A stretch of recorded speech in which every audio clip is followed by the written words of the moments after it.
안녕하세요. 오늘도 사은살롱을 찾아주셔서 감사합니다. 저는 태어날 때 업을 지고 세상에 나온 40대 여성입니다. 업을 지고 태어났다니 이게 무슨 말인가 싶으신 분도 계실 텐데요. 저는 어릴 때부터 제 생일이 너무 싫었어요. 저희 엄마가 저를 낳다 세상을 떠나셨거든요. 그러니까 제 생일과 엄마의 기일이 같은 날인데 엄마의 기일은 음력이고 제 생일은 양력이라 그날 이후 단 한 번도 겹치지 않았지만 어린 마음에도 그건 억지라고 생각했어요. 같은 날 저는 태어났고 엄마는 다시 돌아오지 못할 그 길을 떠나셨는데 양력 음력으로 날짜를 달리는 게 아무런 의미가 없다고 생각했죠. 그리고 표내지 않으려 애를 쓰는 아빠였지만 제가 크면 클수록 아빠는 힘들어 하셨는데요. 그 이유가 제가 엄마를 많이 닮았대요. 그래서 외할머니가 박서방, 힘들면 희진이 내가 데리고 갈까?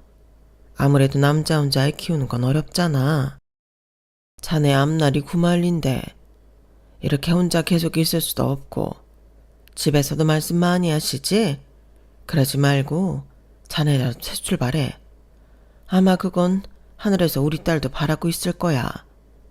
라며 조심스레 저를 외가해주고 새 출발을 하라고 이야기를 하신 적도 있었다고 하는데 아빠는 그럴 수 없다고 딱 잡아 거절했대요. 그리고 서툴지만 그저 열심히 저를 키우셨는데 미리 말씀드리자면 저희 집 형편이 그다지 좋지는 않아 열심히 키웠다고 해도 어려운 일이 한둘이 아니었을 거예요. 그도 그럴 게 아빠는 건설 현장에서 일을 하시는 분이셨거든요. 가진 재산이라고는 방 2개 있는 빌라가 다였는데 그마저도 융자가 끼어 있어서 아빠는 비가 오는 날이 아니면 매일같이 일을 나가야만 하셨어요. 그리고 그렇게 아침 일찍 일을 나갈 때면 어린 저는 이팔 청춘 막내 고모 몫이었다 했는데 당시 고모는 한참 놀기 좋아하고 연애할 때인 20대 초반이었죠. 그런데 불쌍한 자기 오빠 때문에 자기도 희생하는 마음으로 청춘 사업도 접어두고 저를 봤다고 그렇게 생색을 내는 고모였어요. 너는 말야 내가 거의 키우다시피 했어. 너 나중에 성공하면 고모공 절대 잊으면 안 된다. 이렇게 빚쟁이 장부 적듯 저에게 꼭 자기 공을 잊지 말라고 신신당부를 했더랬죠. 그리고 아빠는 그런 고모에게 고마운 마음이 커서 고모가 시집갈 때 큰맘 먹고 돈 500만 원을 해줬다고 했는데 고모가 시집가던 날 아빠를 보고 그렇게 울었다고 하더군요. 그건 저도 기억이 나는데 그만큼 아빠는 가족들 사이에서 짠하고 불쌍한 사람이었어요. 평생 엄마를 그리워하며 잘하지도 못하지만 어린 딸을 키우는 아직은 아까운 나이의 호랍이었는데 그래서 여기저기서 재혼자리도 많이 들어왔었죠. 그리고 그 중에 가장 열심히 아빠의 재혼을 밀어붙였던 사람은 저희 친할머니셨는데요. 친할머니가 재혼 이야기를 꺼낼 때면 저희 집에서는 꼭 큰 소리가 났어요. 그렇기 때문에 저는 친할머니가 집에 오는 게 무섭기만 했었죠. 그럴 나이였으니까요. 너 언제까지 이러고 살 거야?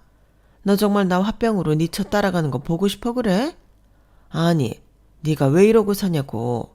너 인생 다 끝났냐? 너도 세장가 가서 남들처럼 살아야지. 엄마, 그만 좀 해요. 희진이 다 들어요. 애가 어리다고 해도 다 안다고요. 그리고 내가 싫다고 몇 번을 말해요. 나는 죽어도 재혼 생각 없으니까 제발 좀 이런 중매자리 좀 들이밀지 마요. 어떻게 그러니? 너 아직 팔팔한 30대야? 이런 불효가 세상에 또 어딨냐고? 죄송해요. 이게 불효라고 하시면 저도 어쩔 수 없어요. 제가 엄마 자식인 것처럼 희진이도 제 자식이고 저 제 자식 두고 재혼 못해요. 누가 네 자식 두고 가래? 희진이 쟤도 엄마가 필요하잖아. 잘 찾아보면 애도 키워준다는 여자 있다니까. 이 여자는 불임이라서 이혼했대. 이런 여자면 네 딸도 키워주지. 싫어요. 우리 희진이 엄마는 한 사람이에요. 내 아내도 한 사람이고요. 엄마 계속 이런 쓸데없는 말씀 하실 거면 앞으로 오지 마세요. 애가 엄마만 오면 움츠러든다고요.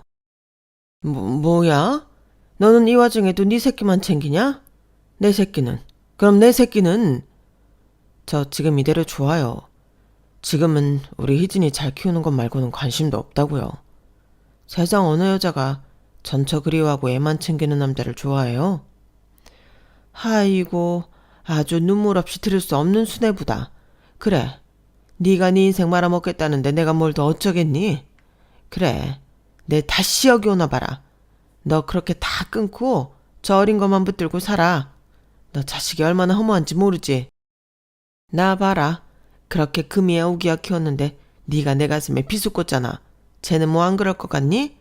저만 엄마 없이 컸다고 네 가슴에 비수 꽂을 거다. 제 친할머니는 그렇게 마음에도 없는 악담을 늘어놓으시고는 저희 집의 발길을 끊어놓으셨어요. 그래서인지 명절이면 다른 친구들은 전부 친가에 갔는데 저희는 외가에 갔는데요. 그러면 꼭 마지막엔 외할머니가 많이 우셨어요. 지금 생각하면 세상을 떠난 엄마 생각에 그러셨던 것 같은데 제 모습에서 외할머니는 당신 딸의 모습을 보셨던 것 같아요. 그러니 그 마음이 오죽했겠어요. 저는 어른이 되고 난 뒤에서야 조금 짐작할 뿐입니다. 그렇게 저는 아빠 손에 자랐어요. 다른 친구들처럼 샤랄라 원피스 한번 입어보지 못하고 다른 엄마들처럼 머리도 예쁘게 따주지 못해 늘 짧은 머리만 하고 다녔지만 저는 항상 저에게 최선을 다해주는 아빠가 세상에서 제일 좋았죠. 하지만 그것도 그리 오래가지 못했는데요. 중학교에 들어가 사춘기가 오면서 그렇게 좋아하던 아빠가 살짝 불편해지더라고요. 성별도 다르고 엄마라는 중간 역할이 없으니 대화도 없고 저희 집은 늘 정막이 흘렀는데 그러던 중 엄마의 제사가 있던 날 아빠가 우는 모습을 보고 정신이 번쩍 들었어요. 사실 그때까지는 엄마 없는 저만 불쌍하다고 생각했거든요. 그런데 그때 보니 저는 아빠라도 있지. 아빠야말로 사랑하는 사람을 잃고 혼자 딸을 키웠으니 참 외로웠겠구나 하는 생각이 들어 마음이 괴로웠어요. 그때는 아빠의 머리에도 하얀 눈이 내린 후였는데 순간 미안한 마음이 파도처럼 제 마음을 집어삼켜버렸죠. 저만 없었다면 아빠도 조금은 덜 힘들었을 텐데 친할머니 말처럼 아빠도 재혼해서 다른 집 아저씨들처럼 행복할 수 있었을 텐데 그런 마음이 드니까 저는 아빠를 불편해하던 제 자신이 너무 싫었어요. 그래서 그때부터 정신을 차리게 되었죠. 솔직히 제가 공부를 별로 잘하지 못했거든요. 학원비도 비싸고 그런 학원 보내달라고 말하는 게 어쩐지 입이 떨어지지 않았는데 공부에 큰 욕심도 없어서 저는 학원을 다녀도 돈만 날릴 것 같았어요. 그래서 나는 학원도 안 다니니 공부를 잘할 수 없다는 이상한 가설을 세웠는데요. 사실 이건 말도 안 되는 헛소리였죠.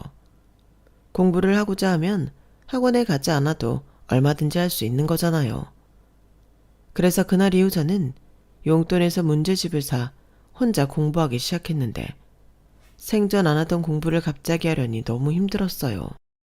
일단 책상 앞에 오래 앉아 있는 게 좀이 쑤셨는데 공부하는 방법을 몰라 더 그랬죠. 그래서 일부러 공부 잘하는 아이들을 찾아가 어떻게 하면 공부를 잘할 수 있는지 창피함을 무릅쓰고 물어보기도 했어요. 제 딴에는 공부 잘하는 애들은 분명히 자기들만의 요령이 있을 거라고 생각했거든요. 하지만 공부는 그야말로 무식하게 하는 게 정답이었는데 그래도 안 하는 것보다 방법을 몰라도 책상 앞에 앉아 문제집을 풀고 외우고 하니 성적이 부쩍 올랐고 아빠는 그런 제 노력의 결실을 정말 많이 기뻐하셨어요. 그 모습이 어찌나 뿌듯하던지 그날 이후 저는 없던 꿈도 생겼는데요. 유치한 생각이긴 했지만 무작정 법대에 들어가 법조인이 되어야겠다고 생각했어요. 그러면 아빠가 밖에 나가서 제 자랑을 엄청 하고 다닐 거라고 생각했거든요. 그게 효도라고 생각한 저는 매번 중간고사, 기말고사를 대입 수능이라 생각하며 공부했는데 저는 점점 공부를 잘하는 아이가 되어 갔어요. 그리고 그렇게 나름 저희 동네에서 가장 성적이 높다는 인문계 고등학교에 진학했는데 그 지역에서 잘하는 아이들이 몰리다 보니 1학년 1학기 중간고사부터 쉽지가 않더군요. 어쩔 수 없이 공부 시간을 늘려야만 했어요. 마음 같아서는 아빠한테 학원에 보내달라고 하고 싶었지만 친구들한테 물어보니 학원비가 정말 장난이 아니어서 차마 그 말은 하지 못했죠. 그래서 생각한 끝에 역시나 무식하게 시간을 투자해 공부를 해야겠다 생각했는데요. 집에서 공부를 하기는 좀 힘들었어요. 저희 집이 방음이 정말 안 되는 건물이었거든요. 게다가 아빠가 피곤해서 잠이 들면 그 코 고는 소리가 탱크가 연달아 지나가는 것 같았는데 그런 집에서 집중하기 어려운 게 현실이었어요. 그래서 생각한 방안이 독서실이었는데요. 하지만 독서실은 공짜는 아니었으니 이건 역시도 돈이 필요했었죠. 그래서 저는 독서실 비용과 문제집 사기 위해 새벽에 우유 배달 아르바이트를 하기 시작했어요. 그런데요, 이게 참 저에겐 힘든 점이 많기도 했는데 공부를 더 잘하고 싶어서 시작한 아르바이트였지만 아침에 2시간이나 일찍 일어난다는 게 정말 쉽지 않더라고요. 그래도 그 방법밖에는 없었어요. 그리고 독서실을 다니긴 순간부터 졸음과의 싸움이었는데 수업 시간에도 밀려오는 잠을 막기는 역부족이었죠. 그리고 그런 시간을 만회하려 독서실에 가면 제가 가장 늦게까지 눈에 불을 켜고 공부를 하는 학생이었는데요. 그런 저를 유심히 보는 독서실 사장님이 제가 기특하고 신기하다며 이렇게 말씀하셨어요. 너 참 기특하다. 네 나이 때 그렇게 공부하는 애는 처음 봤어. 너 전교에서 1등 하냐? 독서실 사장님은 제가 정말 전교 1등이라도 하는 줄 알고 빙그레 웃으시며 자판기에서 뽑은 음료수를 내미셨어요. 그리고 그 말을 들은 저는 우물쭈물 아무 말도 하지 못했는데요. 제가 전교 1등도 아니었고 생판 모르는 남한테 그런 호의를 받아본 적이 없던 터라 긴장을 많이 했어요. 그런데 그날 이후 어쩐지 저는 사장님에게 거짓말을 한 것 같은 기분이 들었는데요. 그래서 사장님을 보게 되면 사실 그대로 말씀드려야겠다고 결심했어요. 그래야 다음날 사장님을 뵙게 된 저는 똑같이 음료수병을 내밀며 저기 어제는 죄송했어요. 제가 전교 1등이 아니라서요. 그냥 열심히만 해요. 공부를 잘하고 싶거든요. 라고 준비한 말을 대본 외우듯 했는데 사장님은 제 말에 하하하 하시며 호탕하게 웃으셨어요. 그리고는 자기가 배려가 부족했다며 오히려 미안하다는 사과까지 하셨는데요. 그때가 시작이었어요. 나이 차이도 엄청나는데 사장님과 저는 둘도 없는 베프가 되었거든요. 그리고 늘 저에게 몸 상하지 않게 무리하지 마. 공부도 장기전이다. 그러니까 더 쉬엄쉬엄 해야지. 가만 보면 희진이 너는 마라톤을 100m 달리기처럼 칠 줄 아려 해. 라며 걱정해 주셨는데 그러면서 어느 날부터는 저녁 도시락을 싸왔다며 함께 먹자고 하셨어요. 우리 와이프가 음식 솜씨가 끝내줘. 그래서 맨날 저녁 되면 박사 먹지 말라고 도시락을 싸주는데 내가 희진이 네 얘기를 하니까 그럼 앞으로 도시락을 2개 싸주겠다고 하더라고. 원래 밥은 같이 먹어야 더 맛있다나? 그러니 희진이랑 나는 계속 밥 친구야. 알겠지? 이렇게 말씀하신 주인 아저씨였는데요. 저는 온기가 남아있던 그 도시락이 세상에서 제일 맛있었어요. 엄마가 있었다면 이런 도시락을 싸주셨을까? 그런 생각이 들어 목이 막힐 때도 있었는데 늘 감사한 마음으로 무려 3년을 그 도시락을 먹었죠. 사장님 말씀처럼 사모님은 한 번도 본 적이 없었지만 음식 솜씨가 최고였는데 사장님과 사모님 사이에는 아들만 하나 있다고 하셨어요. 사실 딸을 너무 갖고 싶었는데 사모님 몸이 약하셔서 둘째는 엄두가 나지 않는다고 하시더라고요. 그래서인지 사장님도 사모님도 제가 반은 딸 같다며 공부를 열심히 하라고 늘 저에게 용기를 북돋아 주셨는데 그렇게 저희는 서로에 대해 자연스럽게 깊이 알게 되었어요. 제가 태어나던 날 엄마가 돌아가신 것도 저희 집이 충족하지 않은 것도 사장님이 다 아시게 되었는데 일부러 그런 걸 노린 건 아니었지만 사장님은 앞으로 독서실비는 받지 않겠다고 하셨어요. 제가 독서실 비용을 마련하려 매일 새벽에 일어난다는 걸 아셨을 때부터 그렇게 말씀해 주셨는데, 그러면서 능청스럽게 웃으시며 자기는 저한테 전략적인 투자를 하는 거라고 누가 봐도 선의의 거짓말을 하셨어요. 네가 여기서 공부 열심히 해서 서울대 법대에 딱 붙으면 우리 독서실 홍보 제대로 하는 거잖아. 너도 나도 서울대 법대 간다고 학생들이 몰려들겠지? 그럼 나는 희진이 네 덕에 동방석에 앉는 거고, 이거야말로 상부상조 아니겠니? 그리고 너 계속 그렇게 살면 공부고 뭐고 쓰러져. 애가 잠을 자야지. 너는 네가 다 큰 거 같지? 아니야. 너 아직 어려? 잠이 보약이라고 왜 그러겠어? 잠을 자야 키도 크고 체력도 충전, 에너지도 충전. 그래야 공부도 잘 되지. 좌우간 사업가 아저씨 말 들어라. 막말로 너도 손해보는 건 없잖아. 그러니까 투자지. 아니, 그래도 너무 죄송한데. 죄송하면 공부 더 열심히 하세요. 미래의 법조인 박희진 씨. 나도 밥 친구 덕 좀 보자. 우리 아들 미래도 희진이한테 달렸어. 사장님, 그건 너무 부담스러워요. 그런가? 그럼 우리 아들은 빼고. 그렇게 저에게 참 너그러운 사장님이셨는데, 그 이후부터는 누군가 버리고 갔다며 문제집이랑 소설책도 챙겨주셨죠. 그래서 제가 소설책은 왜 주시냐고 물었는데 찡긋 웃으시며, 가끔은 이런 작은 이탈도 해야 삶이 풍족해지는 거야. 간접체험? 몰라? 라고 하시더라고요. 그 말을 듣고 책을 보니 제 또래들이 좋아할 만한 하이티 로맨스 소설책이었는데, 그 책을 읽는 반 친구들을 본 적이 있었어요. 그리고 사장님은 혼자 뭐가 그렇게 웃긴지 연신 웃기만 하셨는데, 아마 웃겨서 웃으신 게 아니고 쑥스러워서 민망해 그런 것 같았죠. 그리고 그 책은 정말 위험한 책이었어요. 한번 펼치면 멈출 수가 없었는데, 그 책을 집에 가져다 놓으니 저희 아빠도 그 책 제목을 한참 동안 보더군요. 그 책 제목이 지금도 기억나는데 그놈은 멋있었다 였거든요. 그리고 그런 책 제목을 봤을 턱이 없는 아빠는 어떤 놈이 그렇게 멋있는 거냐? 하며 꽤나 진지하게 물어봤는데, 지금도 그때 아빠 얼굴을 떠올리면 저도 모르게 풋 하고 웃음이 터져 나옵니다. 저희 아빠는 정말 진지하게 물어보신 거였거든요. 그리고 그 소설책은 독서실 사장님 말처럼 저에겐 작은 이탈이었는데, 다음 내용이 궁금해서 공부가 되지 않을 지경이었어요. 그래서 그때 로맨스 소설이라는 게 그렇게 무서운 거라는 걸 알게 되었죠. 그렇게 한 차례 혼이 난 저는 그 한 권을 끝으로 다른 로맨스 소설을 읽지 않았는데요.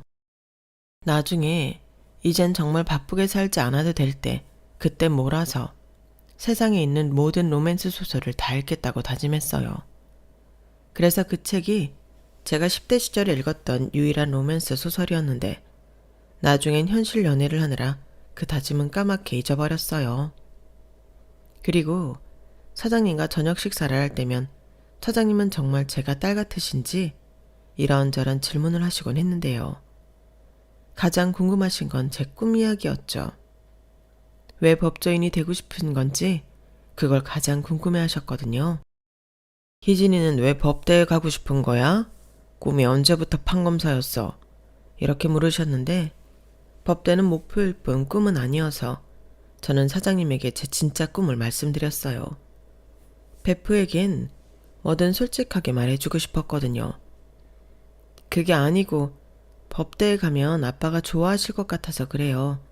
다른 부모들은 그렇다고 하던데, 저는 아빠에게 자랑스러운 딸이 되고 싶거든요. 엄마 없이 혼자 힘들게 저 키웠는데 보람은 있어야죠. 이렇게 대답했는데, 그때 사장님은 감탄한 얼굴로 저에게 그러셨어요. 그때 저도 처음으로 사장님 아들 이야기를 듣게 되었죠. 야, 역시 우리 희진이는 다른 애랑 다르다. 아빠 정말 좋아하시겠는데? 부럽다. 이래서 딸이 제일이라고 하나 보네. 우리 아들은 생전 지만 잘났다고 하는데, 어제는 지 여자친구 준다고 지 엄마 반지를 슬쩍 했어. 정말요? 그래서요? 그래서긴 내가 그거 찾아다가 홍구멍을 내줬지. 남자가 말이야 가오가 있지. 좋아하는 여잔테 훔친 반지를 주냐? 멋대가리 없게. 그리고 그 여자애는 뭐가 좋아서 그 훔친 반지를 끼고 다니겠어? 그건 그렇죠. 아마 그 여자애는 몰랐을 거예요. 그나저나 사장님 보기보다 엄하시구나. 내가? 그런가? 우리 집 사람은 아니라고 했는데. 아무튼 그런 아들만 보다 희진이 얘기 들으니 아저씨 너무 부럽다. 희진아, 근데 말이야. 희진이 아빠는 희진이가 법대에 들어가지 못했다고 하더라도 열심히 노력한 희진이가 자랑스러울 거야. 이런 딸이 있는데 맨날 보람있지. 희진아, 아저씨는 법대 안 가도 괜찮으니까 나중에 우리 집에 시집 올래? 아저씨 며느리 해라.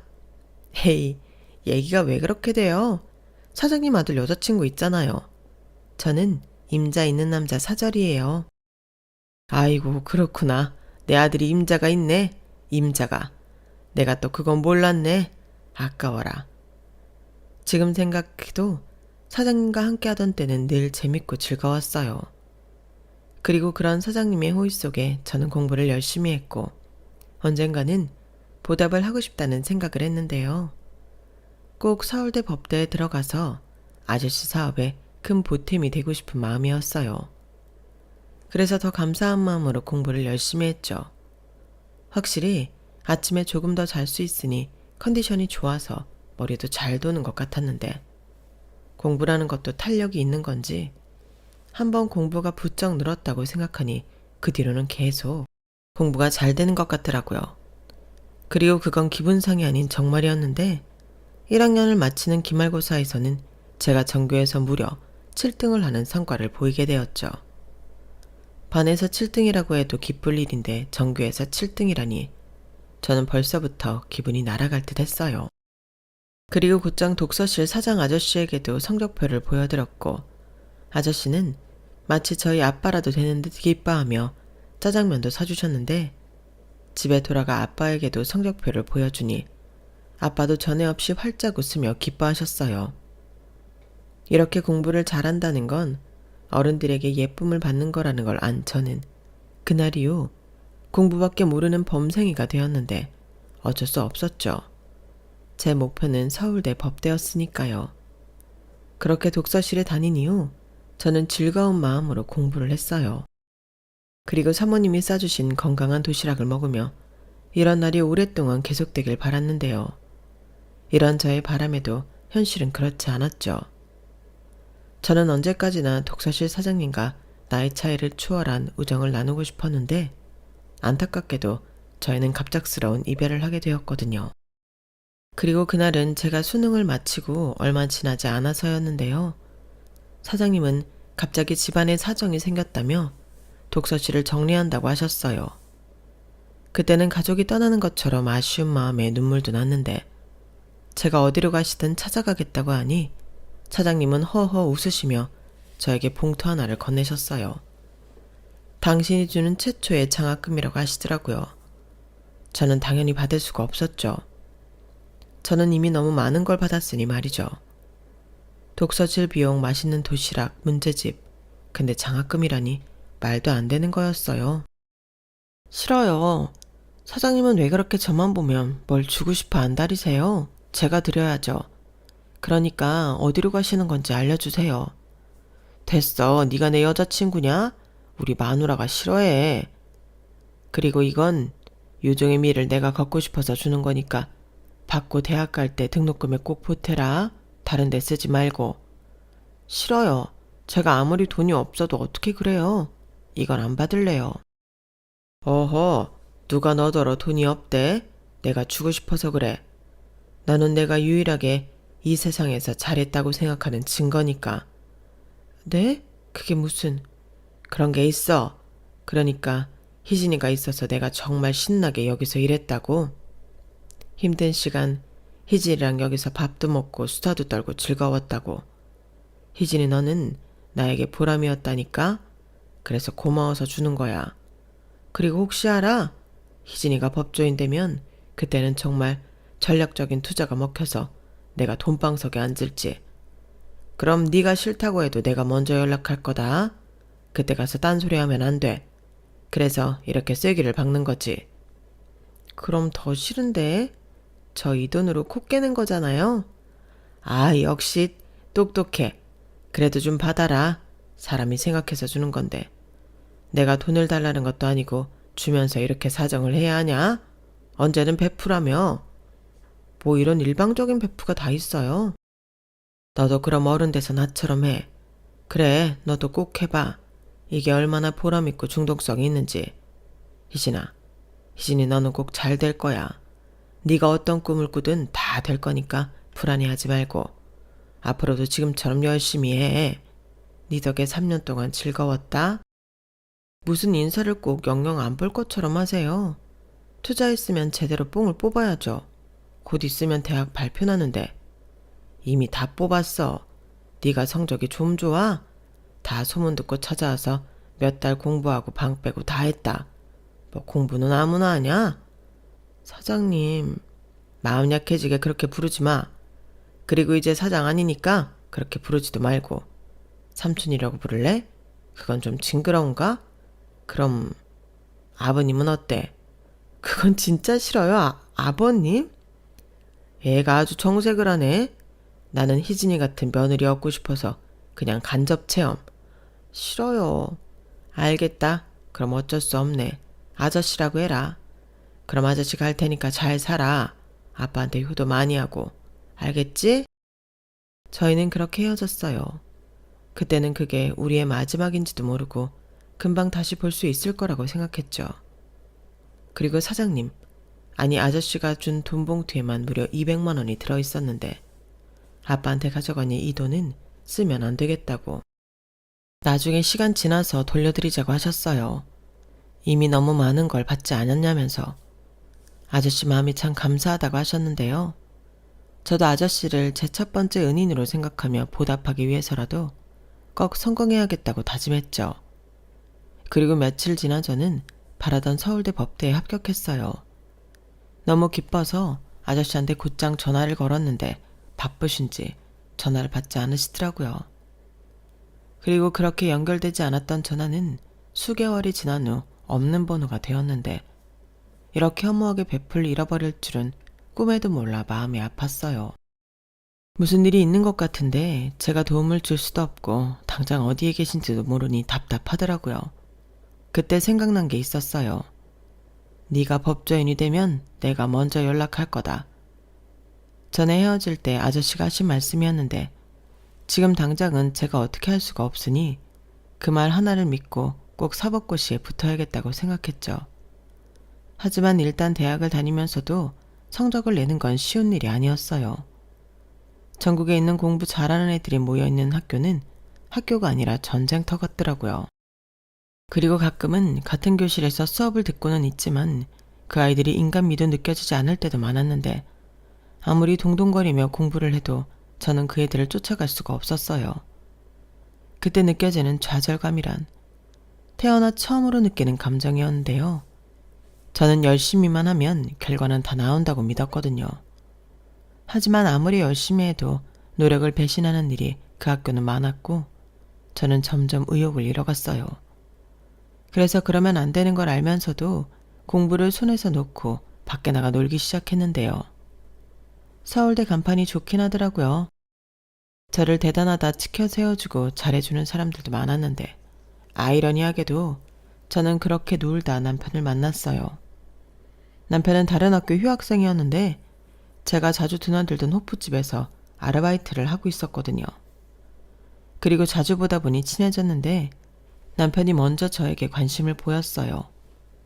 그리고 처음으로 힘든 일 있으면 말해보라고 무슨 점쟁이 마냥 제 전곡을 콕 찔렀는데 술을 마셔서일까요? 저는 저도 모르게 술술술 제 이야기를 늘어놓았죠.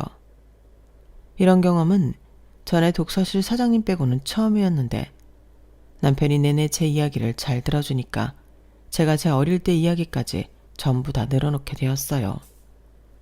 그러자 어렸던 남편은 자기도 아버지를 병으로 잃은 지 얼마 되지 않았다며 자기 이야기를 하기 시작했는데 동병상련이라고 하잖아요. 저 역시도 이 남자가 꼭 저 같아서 마음이 움직이기 시작했어요. 그날 이후 저희는 사귀게 되었고 남편은 저에게 방황 그만하고 공부를 하라고 다정하게 잔소리를 했는데 그게 듣기 싫었다면 제가 이 사연을 쓰고 있지 않겠죠? 남편은 그런 사람이었어요. 싫은 소리도 기분 나쁘지 않게 하는 특별한 재주를 가졌더랬죠. 그래서 저는 다시 공부를 하기 시작했고 이미 전에 성적으로는 바닥을 한번 찍었던지라 다시 시작하는 건 어렵지 않았어요. 그냥 처음부터 다시 한다고 생각하니 마음이 편하더라고요. 그리고 전에 하도 성적이 나빠서 재수강해야 할 수업들이 있었는데 그 정도는 제가 과외를 해서 메꿀 정도는 됐죠. 그리고 정말 장학금을 받겠다느니 좋은 성적을 유지해야겠다느니 하는 욕심을 버리고 졸업만 하자 생각했는데요.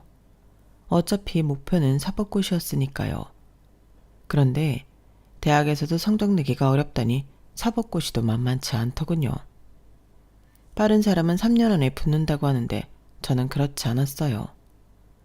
그리고 제가 2번 정도 떨어졌을 때 청천벽력 같은 연락이 왔는데요.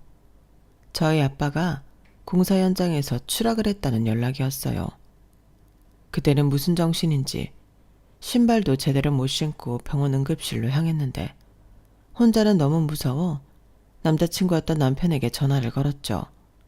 그리고 무슨 말을 어떻게 했는지 기억이 나지 않는데 남편은 제 소식에 불이 나게 달려와 제 옆을 지켜줬어요.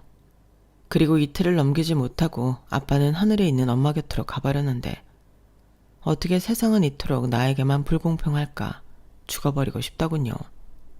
하지만 그럴 수가 없었어요. 제가 잘못될까 전전긍긍하는 착한 남자가 제 손을 꼭 붙잡고 있는데 마음이 약해지더라고요. 그리고 당시 남편은 취직한 지 얼마 되지도 않았는데 그래서 집에서 엄마가 저를 그렇게 싫어한다는 소리를 들었죠.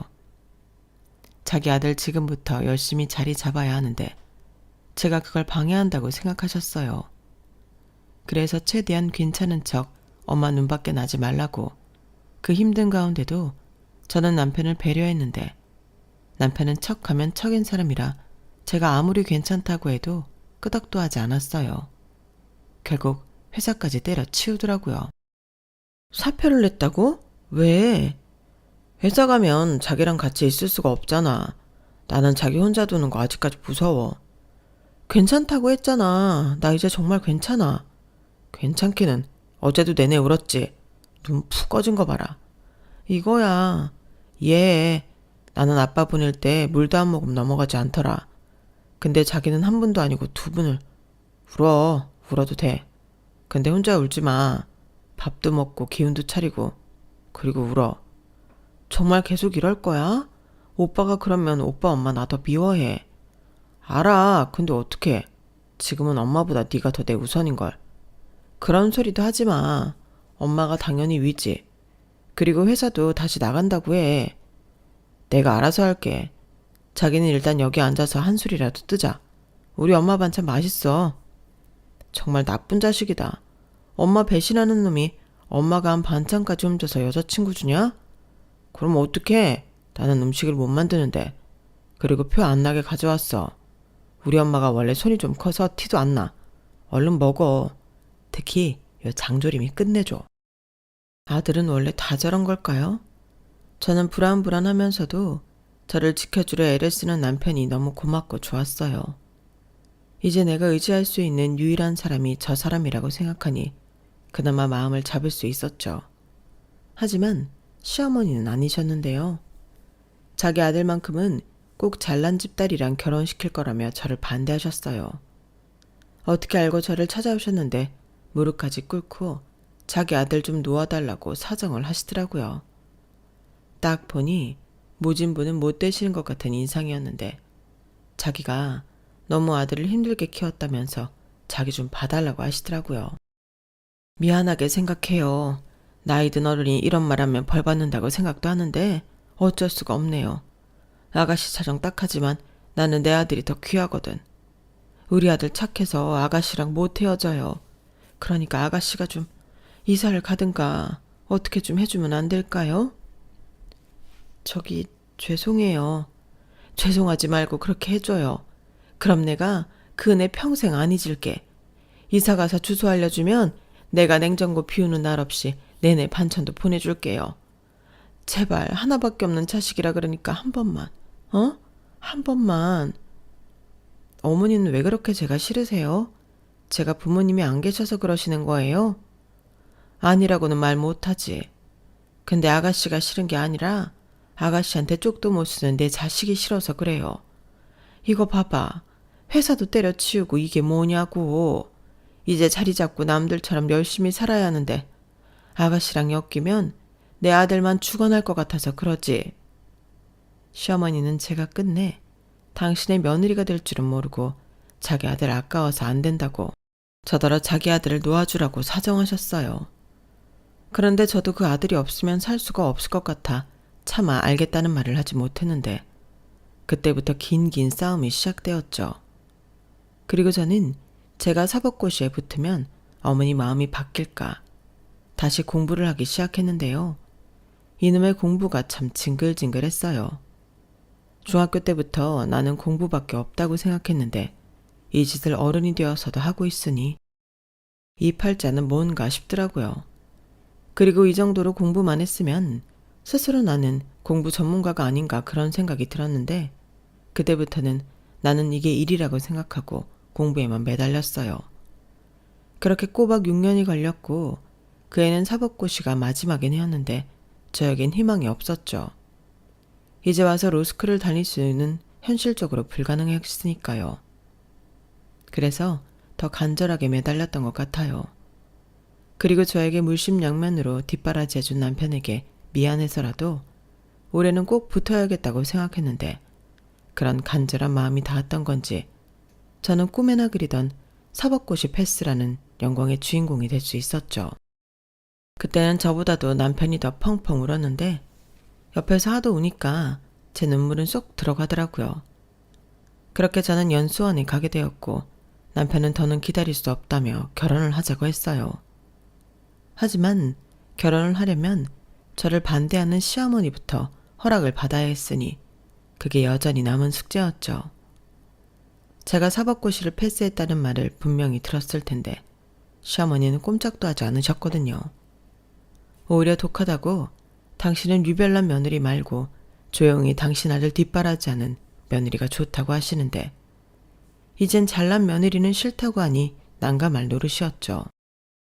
그리고 나중엔 판검사도 필요 없다 고아 며느리 싫다 하시며 저를 완강히 거부하셨는데요. 그때는 좀 서럽달까? 그냥 제가 싫다는데 저 싫다는 사람에게 매달리는 게 힘들었어요. 뭐 그럴 때마다 남편을 보고 애써 넘겼는데 뭐래도 너는 안 된다고 하니 답답할 노릇이었죠. 심지어 남편은 이렇게 된 거 그냥 우리끼리 애 낳고 잘 살면 그만 아니냐고 욱하는 마음을 드러냈는데 저희 남편이 원래 그런 사람이 아니거든요. 착한 사람이라 남한테 상처 주는 일 절대 못하는데 오죽하면 저럴까 이해는 하면서도 그러면 나는 시어머니에게 영원히 용서받지 못하려니 되겠구나 싶었어요. 그래서 그건 싫다고 디데이를 정했는데요. 그날은 이판사판 뭐가 됐든 결단을 내린다고 다짐했어요. 그리고 바리바리 싸들고 시댁을 찾았는데 시댁에 간 건 그날이 처음이었죠. 원래는 법조인 배지를 가슴에 달고 아빠가 있는 우리 집을 제일 먼저 가고 싶었는데 어쩌다 보니 시댁에 그걸 하게 되었어요. 그리고 제가 집안에 들어가는 순간 시어머니는 안방으로 숨어버리셨는데요. 자기는 때려 죽여도 저 같은 며느리는 보지 않겠다고 그 뜻을 굽히지 않으셨어요. 우리는 너무 서로의 바닥을 보지 않았냐며 이제 와서 자기 마음을 바꾸는 게 스스로 용납해야 되지 않는다고 했는데 중간에서 남편만 애간장을 태웠죠. 엄마 쪽팔리다고 이러는 법이 어딨어. 변호사 며느리야 우리 이진이. 서울에 완전 큰 로펌에 신입 변호사로 스카우트 제안받았다니까? 나한테는 너무 과분한 사람이라고. 엄마가 마다할 그럴 입장이 아니라니까. 이렇게 자기 엄마를 설득하려 애를 썼는데 시어머니는 네가 그래서 더 싫다고 안방 문도 열어주지 않았어요. 그래서 이번에는 제가 나서기로 했죠. 어머니, 저 태호 씨 사랑해요. 그리고 어머니한테도 인정받고 싶어요. 그래서 열심히 공부했고 변호사가 된 거예요. 어머니한테 잘 보이고 싶고 태호 씨한테 받은 거 보답하고 싶어서요. 그리고 허락만 해주신다면 저 어머니를 제 친부모님처럼. 됐어요. 그런 부담스러운 말 나한테 하지 말아요. 내가 무슨, 나는 아가씨 부모할 생각 없고 그냥 우리 아들이랑만 안 맞았으면 좋겠다니까요. 내가 언제 변호사 되면 우리 아들 준다고 했나? 엄마 정말 이럴 거야? 아니 왜 싫다고 하는 건데 내가 모자란 구석이 있어서 희진을 마다하겠어? 네가 그렇게 쟤한테 쩔쩔매니까 내가 그게 싫다고. 너 지금 이러면 평생 이러고 살아야 해. 네가 왜? 네가 뭐가 아쉬워서? 하늘에 있는 네 아버지가 퍽도 좋아하겠다. 좋아하지. 우리 아빠는 엄마 같은 사람 아니잖아. 아빠는 우리 희진이 분명히 허락했어. 사법고시 떨어졌다 해도 그때부터 허락했을 거라고. 너 정말? 나는 네 아빠랑 다르잖아. 그리고 네 아빠는 없잖아. 왜일까요? 저는 시어머니 말이 꼭 제 이야기 같았어요. 네 아빠는 없다는 말이. 그대로 제 가슴에 날아와 박히는 것 같았는데 저리 굽히실 생각이 없다고 하시니 더는 의미가 없는 것 같더라고요. 괜히 사이 좋았던 모자지간만 갈라놓는 것 같고 이만 했으면 됐다는 생각이 들었는데요. 그래서 조용히 알겠다고 정중하게 인사를 드리고 자리에서 일어났어요. 그리고 고개를 돌리는 그 순간 오래전에 찍은 듯한 가족 사진을 보게 되었는데요. 저는 믿을 수가 없었죠. 그 사진 속에는 제 첫 번째 연인이자 제 영원한 베프가 있었거든요. 그러고 보니 남편을 처음 만났을 때 묘하게 닮았다는 생각을 했었는데 너무 기가 막혔어요. 그래서 곧장 물었죠. 저기 이 아저씨 혹시 아버님이셔? 우리 아빠. 왜? 독서실 하지 않으셨어요? 도시락 2개씩 싸주시고. 뭐? 아가씨가 그걸 어떻게? 저였어요. 그 도시락 같이 먹은 밥 친구. 정말? 그게 자기였다고? 엄마, 아빠가 맨날 집에 오면 얘기하던 학생 있잖아. 그게 희진인가 봐. 수능 끝나고 갑자기 독서실을 정리한다고 하셔서 그 이후에는 연락도 안 되고. 근데 아버지가 안 계신다는 소리는. 수능 끝나고 얼마 지나지 않아서 갔어요. 조금만 더 했는데 아마 그 사람 아가씨 대학 발표 날 때까지는 기다리고 싶었나 보더라고. 근데 그게 안 됐지. 그 뒤로 같은 번호로 전화가 계속 오는데 아가씨도 충격받을 것 같아서 전화를 못 받았어요. 그리고 잊으라고 번호도 해지하고. 참, 무슨 이런 인연이. 저 그때 아저씨한테 돈도 받았어요. 근데 아빠가 쓰지 말자고 하셔서 그대로 가지고 있는데. 어머, 그 돈을 안 썼어요? 정말 왜 그렇게 사람이 독해? 그 돈을 쓰면 저한테 정말 아저씨 흔적이 남지 않으니까요. 너무 많은 걸 받았는데 아무것도 안 남는 것 같아서 힘들어도 그 돈은 절대 안 썼어요. 그리고 언젠간 만나면 돌려드리라고 저희 아빠가 그러셨는데 집에 있거든요. 아, 참 정말 나더러 어쩌라고. 사람 얼굴도 못 들게 정말 왜 이러냐고. 시어머니는 갑자기 그 자리에 철푸닥 앉으셔서 얼굴을 손에 묻고 울기 시작하셨어요. 그러자 남편은 놀랐고 저는 조심히 다가가 그런 어머니를 안아드렸는데 어느새 제 눈에도 고장난 수도꼭지처럼 눈물이 멈추지 않았죠. 그렇게 저희 두 사람은 서로를 끌어안고 한참을 울었어요. 그리고 집에 잘 보관하던 아저씨가 주신 봉투를 찾았는데 어쩐지 봉투가 더 불룩해진 것 같더라고요. 그래서 액수를 확인했는데 100만 원이 더 들어있었어요. 그리고 거기엔 삐뚤빼뚤한 아빠의 짧은 편지도 들어있었는데요. 저는 다시 그 편지를 읽고 한참 동안 울어야만 했어요. 희진이 아빠입니다.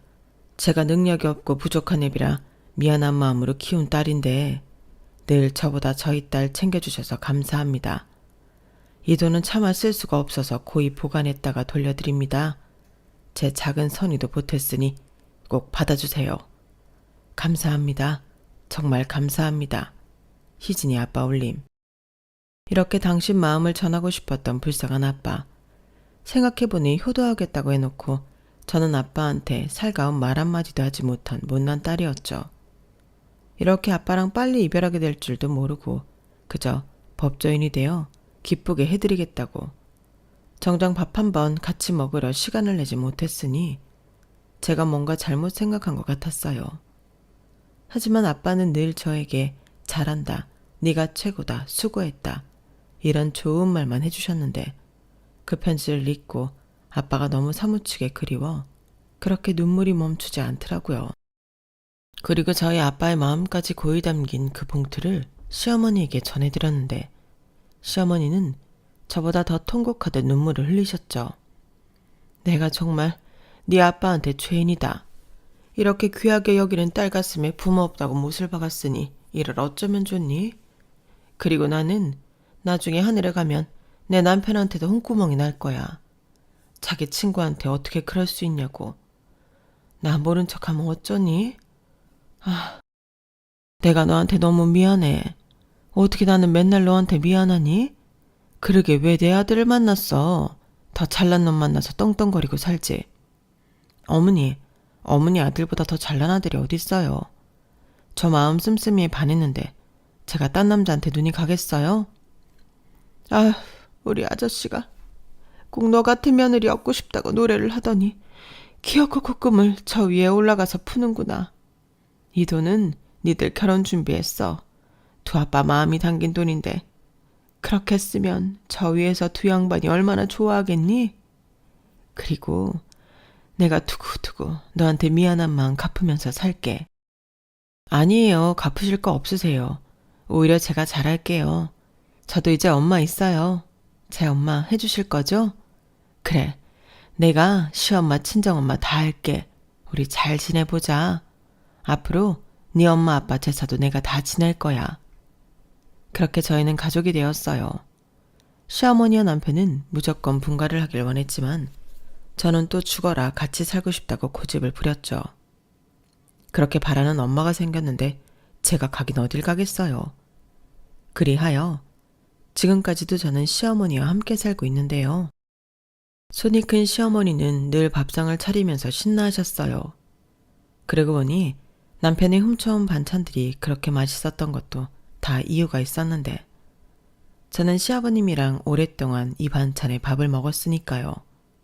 그리고 앞으로는 계속 이 반찬을 먹을 수 있다고 생각하면 너무 기뻐 저절로 미소가 지어지는데 저는 내친 김에 결혼 후 얼마 지나지 않아 시어머니에게 식당을 열어드렸죠. 아빠가 살던 빌라를 정리한 돈이 아직 있었거든요.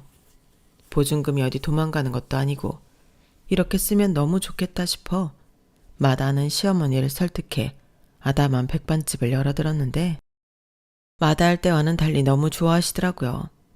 그리고 그날 팔고 남은 반찬들은 또 좋은 일에 기증하시기도 했는데 늘 베푸는 인생을 사니 행복하시다 하셨죠. 그리고 저 역시 시어머니 반찬을 우리 식구만 먹는 게 아깝다고 생각했는데 그런 부분에서는 저랑 시어머니가 잘 맞아서 다행이었어요. 또 그 밖에 제가 시어머니에게 식당을 차려드리고 얻은 게 있었는데요.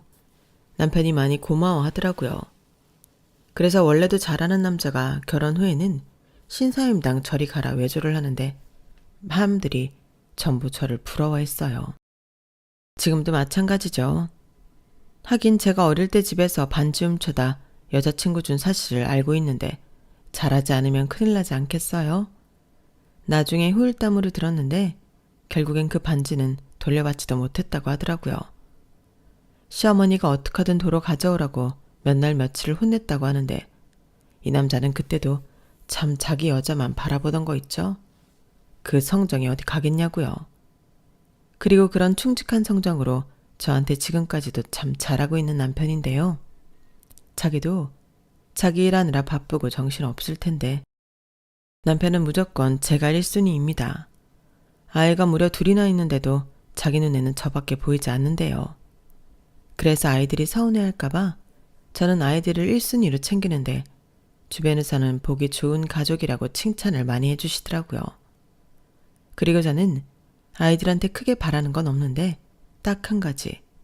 이왕이면 저 말고 아빠처럼 정서적으로 훌륭한 사람이 되었으면 좋겠다는 바람이 있죠. 원래 아이들을 보는 그대로 크는 거라잖아요. 그리하여 저도 저희 남편도 시어머니에게 잘하는 모습을 보여주려 애를 많이 쓰는데요. 이건 저희 아이들이 더 커봐야 알 수 있겠죠. 그리고 얼마 전 시어머니의 칠순이었는데 제가 어디 좋은데 여행이라도 가자고 했더니 가게 두고 어딜 가? 나는 싫다. 생일이 생일이지 뭐 그렇게 대단해? 나는 이미 넘치게 받았다. 칠순이라고 더 받을 것도 없어. 라고 단번에 거절하셨는데 그래서 저랑 시어머니랑 커플 반지 하나 맞췄어요. 남편하고는 결혼 반지가 있지만 시어머니랑은 같이 하는 게 없는 것 같아 그러기로 했죠. 그랬더니 시어머니 하시는 말씀이 너무 기발했는데요. 우리 아들은 내 반지를 훔쳐갔는데 우리 며느리는 반지를 선물해주네. 이야, 아들 필요 없다. 며느리가 최고네 최고. 라고 해서 얼마나 웃었는지 몰라요. 그리고 작년에 받은 건강검진에서 의사 선생님이 나이에 비해 너무 건강하시다고 칭찬을 해주셨는데 마지막으로 바람이 있다면 시어머니가 지금처럼 쌩쌩하게 저희 곁에 오래오래 함께 해주셨으면 좋겠어요. 제가 두고두고 못다한 효도를 할 수 있도록요. 아빠 돌아가시고 다시 가족이 생기고 깨달았는데 가족은 대단히 큰 효도를 바라는 게 아니더라고요. 작고 소중한 순간을 자주자주 함께하는 것, 그게 가족이 바라는 거였어요. 그걸 조금만 더 빨리 알았더라면 아빠와도 좋은 추억을 많이 만들 수 있었을 텐데 다음 생이 있다면 저는 못 해본 게 너무 많아서 다시 아빠 딸로 태어나야 할 것 같네요. 요즘도 아빠 생각을 하면 눈물이 나는데 저는 아주 오랫동안 아빠를 그리워할 것 같습니다. 하늘에서 제 베프가 이번에는 저희 아빠와 함께 해주셨으면 좋겠네요. 이상 기적과 같은 제 인생과 결혼 이야기였어요. 사연이 많이 길어졌는데 긴 사연 끝까지 들어주셔서 대단히 감사합니다. 항상 건강 잘 챙기시고요. 사랑하는 사람들과 좋은 시간 많이 보내세요. 모두가 행복해지길 바라며 저는 이만 물러가겠습니다. 안녕히 계세요. 여러분, 사연 댓글에 응원과 현명한 조언 부탁드려요. 좋아요와 구독은 저에게 큰 힘이 됩니다. 오늘도 좋은 일 가득하세요.